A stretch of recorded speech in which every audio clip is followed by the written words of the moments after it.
اعوذ باللہ من الشیطان الرجیم، بسم اللہ الرحمن الرحیم۔ ہم نے پچھلے لیکچر میں محمد نبی کریم صلی اللہ علیہ وآلہ وسلم کے بارے میں بات شروع کی ہے، اور سب سے پہلے یہ بتایا کہ اللہ تعالیٰ نے کہیں بھی نبی کریم صلی اللہ علیہ وآلہ وسلم کو براہ راست مخاطب نہیں کیا، یعنی یہ نہیں کہا یا محمد یا احمد، یہ نہیں کہا۔ اور اس سے ہمیں یہ سبق ملا کہ نبی کریم صلی اللہ علیہ وآلہ وسلم کو جب بھی آپ ان کے بارے میں بات کریں تو بے انتہا ادب اور احترام اس میں شامل ہو، ورنہ قرآن کریم میں تو یہ بھی آتا ہے کہ آپ کی نیکیاں ضائع ہو جائیں گی، کسی قسم کی کوئی گستاخی ہو جائے نبی کی محفل میں تو اونچا بولنے کی بھی اجازت اللہ نے نہیں دی۔ اب ہم قرآن کی ان آیات کی طرف آتے ہیں جہاں نبی کریم صلی اللہ علیہ وآلہ وسلم کا نام نامی لے کر کچھ ایسی باتیں کہی گئی ہیں جو کہ ایمان کا بنیادی حصہ بنتی ہیں، اور یہ بات بڑی غور طلب ہے۔ اللہ تعالیٰ نے مجھے قرآن شریف میں 4 ایسی آیات ملی ہیں جس میں نبی کریم صلی اللہ علیہ وآلہ وسلم کا نام نامی مذکور ہے۔ جیسے میں اگر یہ کہوں کہ یہ بچہ حسنین جو ہے یہ مجھے بڑا پیارا ہے، یہ میری ہر بات مانتا ہے، تم بھی اس کا خیال رکھو، تو وہ جب میں یہ کہوں گا تو حسنین کے بارے میں ایک خاص توجہ کا طالب ہوگا، ایک خاص محبت کا اظہار ہوگا۔ اسی طرح سے یہ ان 4 آیات میں جن میں محمد کا نام نامی مذکور ہے، یہ 4 خاص باتیں ہیں، مسلمانوں کے لیے اس میں خاص اسباق ہیں۔ تو میں آپ کو وہ آیات سناتا ہوں۔ سورۃ احزاب میں کی آیت نمبر 140 ہے، ما کان محمدن ابا احد من رجالکم ولکن رسول اللہ وخاتم النبیین وکان اللہ بکل شیء علیما۔ اور اس طرح سورۃ محمد کی دوسری آیت ہے، والذین آمنوا وعملوا الصالحات وآمنوا بما نزل علی محمد وهو الحق من ربهم کفر عنہم سیئاتہم واصلح بالہم۔ یوں ہی ایک اور آیت ہے سورۃ آل عمران کی، وما محمد الا رسول قد خلت من قبلہ الرسل افئن مات او قتل انقلبتم علی اعقابکم ومن ینقلب علی عقبیہ فلن یضر اللہ شیئا وسیجزی اللہ الشاکرین۔ اسی طرح چوتھی آیت ہے سورۃ فتح 29ویں آیت ہے، محمد رسول اللہ والذین معہ اشداء علی الکفار رحماء بینہم تراہم رکعا سجدا یبتغون فضلا من اللہ ورضوانا سیماہم فی وجوہہم من اثر السجود ذالک مثلہم فی التوراۃ ومثلہم فی الانجیل کزرع اخرج شطأہ فآزرہ فاستغلظ فاستوى علی سوقہ یعجب الزراء لیغیظ بہم الکفار وعد اللہ الذین آمنوا وعملوا الصالحات منہم مغفرۃ واجرا عظیما۔ صدق اللہ العظیم۔ محمد تمہارے مردوں میں کسی کے باپ نہیں، ہاں اللہ کے رسول ہیں اور سب نبیوں کے پچھلے، اور اللہ سب کچھ جانتا ہے۔ کہا یہ جا رہا ہے کہ یہ جو نبی ہیں جن کا نام محمد ہے صلی اللہ علیہ وسلم، وہ تمہارے رشتہ دار نہیں ہیں، تمہارے باپ نہیں ہیں۔ ان کا جو مقام ہے وہ صرف رسول کا اور خاتم النبیین ہونے کا ہے۔ یہ جو ذہن میں رکھیں کہ جب بھی آپ نے نبی کریم صلی اللہ علیہ وسلم کے حوالے سے کوئی بات کرنی ہے تو آپ کے ذہن میں یہ نہ آئے کہ جیسے وہ کوئی آپ کے عزیز رشتہ دار ہیں اور آپ سے بڑی محبت کرنے والے ہیں، وہ تو کرتے ہیں محبت،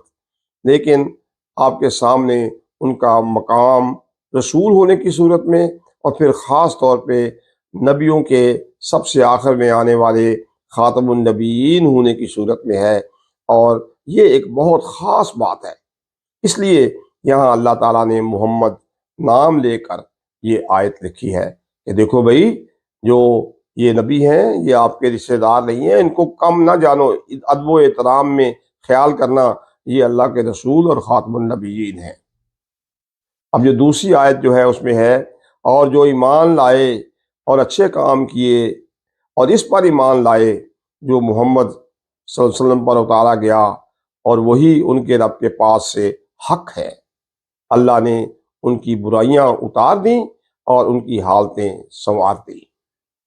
اللہ تعالیٰ نے یہ فرمایا، اور یہ خاص طور پہ نبی کریم صلی اللہ علیہ وآلہ وسلم کے کا نام لے کر فرمایا کہ وہ لوگ جو ایمان لائیں گے نبی کریم صلی اللہ علیہ وسلم پر، جو قرآن پاک انہوں نے اتارا ہے، یا جو ان کا اسوہ حسنہ ہے، جو ان پر ایمان لائے گا، اللہ تعالیٰ ان لوگوں کی برائیوں کو اتار دے گا، جو ان میں کمیاں ہیں، جو خرابیاں ہیں، جو ان میں آپس کے اندر کدورتیں، اللہ سب دور کر دے گا۔ شرط یہ ہے کہ وہ ایمان لائیں نبی کریم صلی اللہ علیہ وسلم پر، اور ان کے اوپر جو کلام اللہ کا نازل ہوا ہے اس پر ایمان لائیں، تو اللہ تعالیٰ ایسے لوگوں کی حالت سنوار دے گا۔ یہ ایک خاص وعدہ ہے، اور اس لیے یہ وعدہ نبی کریم کا نام لے کر اللہ تعالیٰ نے مسلمانوں سے فرمایا۔ اب یہ آیت ہے، اور محمد تو ایک رسول ہے صلی اللہ علیہ وسلم، محمد تو ایک رسول ہے، یہاں بھی بات رسول کی ہے، محمد تو ایک رسول ہے، ان سے پہلے اور رسول ہو چکے، تو کیا اگر وہ انتقال فرمائیں یا شہید ہوں تو تم الٹے پاؤں پھر جاؤ گے؟ اور جو الٹے پاؤں پھرے گا اللہ کا کچھ نقصان نہ کرے گا، اور عنقریب اللہ شکر والوں کو صلہ دے گا۔ مطلب یہ ہے کہ یہ بھی ایک خاص بات ہے۔ اللہ تعالیٰ نے کہا کہ یہ تعلق جو نبی کریم صلی اللہ علیہ وسلم سے ہے، یہ ان کی حیات کے دوران کا تعلق نہیں ہے، یہ ہمیشہ کا تعلق ہے۔ جن لوگوں نے ان کو حیات میں دیکھا، یا وہ لوگ جو ان کی امتی ان کے بعد آئیں گے، یہ ان سے جو تعلق ہے یہ نبی کریم کی ذات کے سامنے ہونے یا نہ ہونے کا نہیں ہے، یہ تعلق ہمیشہ ہمیشہ نس نس سانس سانس آپ کے اندر بھرا ہوا ہے۔ اور یہاں اللہ تعالیٰ یہ فرما رہے ہیں کہ جو ان سے اپنے تعلق کو قائم رکھیں گے اس بات کو، تو اللہ تعالیٰ جو ہے وہ ان کے شکر گزاری سے ان کا صلہ عطا فرمائیں گے۔ تو یہاں بھی یہ خاص بات ہے جو کہ نبی کریم کا نام لے کر اللہ نے بتانا، ہمیں سمجھانا چاہا۔ اب یہ جو آیت ہے، محمد صلی اللہ علیہ وسلم اللہ کے رسول ہیں اور ان کے ساتھ والے کافروں پر سخت ہیں، آپس میں نرم دل، تو انہیں دیکھے گا رکوع سجدے کرتے ہوئے، اللہ کا فضل و رضا چاہتے، ان کی علامت ان کے چہروں میں ہے سجدوں کے نشان سے، یہ ان کی صفت تورات میں ہے اور یہ صفت انجیل میں ہے۔ جیسے ایک کھیتی، اس نے اپنا پٹھا نکالا، پھر اسے طاقت دی، پھر دبیز ہوئی، پھر اپنی ساکھ پر سیدھی کھڑی ہوئی، کسانوں کو بڑی لگتی ہے تاکہ ان سے کافروں کے دل جلیں۔ اللہ نے وعدہ کیا ان سے جو ان میں ایمان اور اچھے کاموں والے ہیں، بخشش اور بڑے ثواب کا۔ تو اللہ تعالیٰ یہ فرما رہے ہیں کہ، اور یہ خاص بات ہے جس کو نبی کریم کا نام لے کر اللہ نے بتایا کہ خاص صفت یہ ہے نبی کریم صلی اللہ علیہ وآلہ وسلم پہ ایمان لانے والوں کی کہ وہ کافروں کی طرف ان کا تنقیدی نگاہ ہر وقت ہوتی ہے، وہ کافروں سے ہوشیار رہتے ہیں، وہ کافروں پر سخت ہیں، ان کی نگاہ کافروں پہ سختی کی ہوتی ہے کہ دیکھو یہ کہیں ہمیں یہ کہہ رہے ہیں، اندر سے کیا کر رہے ہیں، یعنی ان کی نیتیں خراب ہو سکتی ہیں، ان کے اوپر بہت سختی سے ان کو دیکھنا ضروری ہے، لیکن انہیں یقین ہونا چاہیے کہ جو لوگ نبی کریم صلی اللہ علیہ وسلم پر اور اللہ پر ایمان لے کے آتے ہیں وہ آپس میں بھائی بھائی ہیں، آپس میں نرم دل ہیں، نرم گوشہ رکھو ان کے لیے، محبتیں رکھو، جدائیاں مت ڈالو، تفریق مت پیدا کرو اور ان کے ساتھ مل جل کر رہو۔ تو اگر ایسا ہوگا تو یہ لوگ، وہ آدمی جو ایمان لائے گا نبی کریم صلی اللہ علیہ وسلم کی رسالت اور خاتم النبیین پر، وہ یقیناً اللہ کی بے تحاشا عبادت کرے گا، رکوع سجدے کرے گا، اتنے سجدے کرے گا کہ اس کے سجدوں کے نشان اس کے چہروں پر آ جائے، اس کے ماتھے پہ ہوں گے، اور وہ علامت ہوگی، لوگ جانیں گے کہ یہ فدائی ہے نبی کریم صلی اللہ علیہ وسلم کا اور اللہ کا، اور یہ اللہ کی عبادت میں ہر وقت مصروف رہتا ہے۔ یہ ایک نشانی ہے جو کہ اللہ نے پہلی کتابوں میں بھی بتائی کہ یہ ایک ایسی امت آنے والی ہے جو ہر وقت اللہ کو یاد کرتی رہے گی اور نبی کریم صلی اللہ علیہ وسلم کا نام ادب و احترام سے لیتی رہے گی۔ اور اس طرح سے اللہ کہتا ہے کہ یہ جو کھیتی اگے گی، ہر کھیت کا ایک پودا، ہر امتی ایک ایسا درخت، ایک ایسا پٹھا نکلے گا جو مضبوط ہوگا اور تناور ہوگا، اور وہ اپنی ساکھ پہ کھڑا ہوگا۔ تو جو کسان ہے، کسان اللہ بھی دیکھے گا تو خوش ہوگا کہ یہ نبی کی امت ہے، ماشاءاللہ اتنی اچھی۔ تو جو کافر لوگ جو دیکھیں گے اس امت کو پھلتا پھولتا،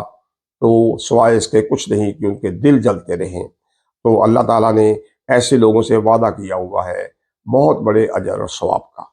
تو یہ وہ خاص تعلقات ہیں جو نبی کریم صلی اللہ علیہ وسلم کا نام لے کر، نام نامی لے کر اللہ تعالیٰ نے مسلمانوں کو بتائے ہیں، اور اس پہ غور کرنے کی ضرورت ہے۔ اس کے بعد ہم ان ناموں کی طرف جائیں گے جہاں اللہ تعالیٰ نے خاص طور پہ نام لے کر خطاب کیا ہے۔ آمین یا اللہ۔